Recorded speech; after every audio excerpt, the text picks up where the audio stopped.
Titanic डूब गया। एक यादगार रात। टाइटैनिक, जो मानव प्रतिभा और महत्वाकांक्षा का प्रतीक था, 1912 में अपनी पहली यात्रा पर निकला। इस जहाज को कभी न डूबने वाला माना जाता था, लेकिन यह धारणा दुखद रूप से गलत साबित हुई। उस भयावह रात की घटनाएं इतिहास में दर्ज हो गईं, जो मानव भूल की कड़वी याद दिलाती हैं। हिमशिला और उसका प्रभाव।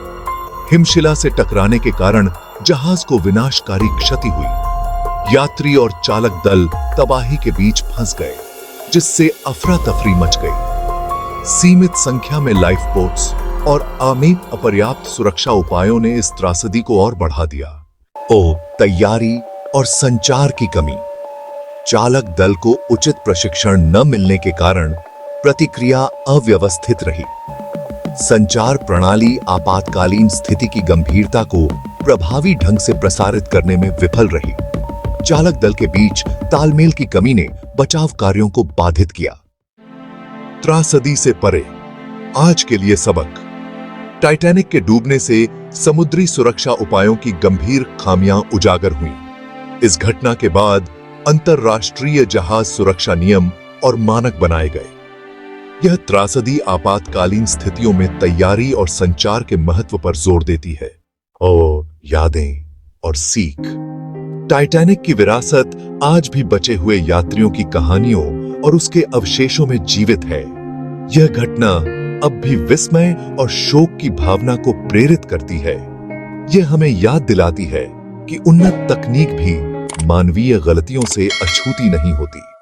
जब टाइटैनिक डूबा, उस पर करोड़पति जॉन जैकब एस्टर चौथे सवार थे। उनके बैंक खाते में इतनी रकम थी कि उससे 30 टाइटैनिक बनाए जा सकते थे। हालांकि जीवन के इस संकट में उन्होंने नैतिकता का पालन किया और एक लाइफ बोट में अपनी जगह 2 डरे हुए बच्चों को देने का फैसला किया। इसी तरह मशहूर अमेरिकी डिपार्टमेंटल स्टोर मैसीज के सह मालिक करोड़पति इसिडोर स्ट्रॉस भी टाइटैनिक पर सवार थे।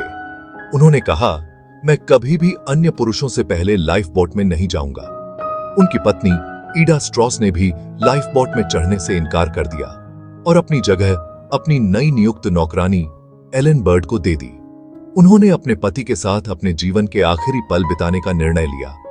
इन धनवान व्यक्तियों ने अपने सिद्धांतों के लिए अपने धन और यहां तक कि अपनी जान भी दांव पर लगा दी।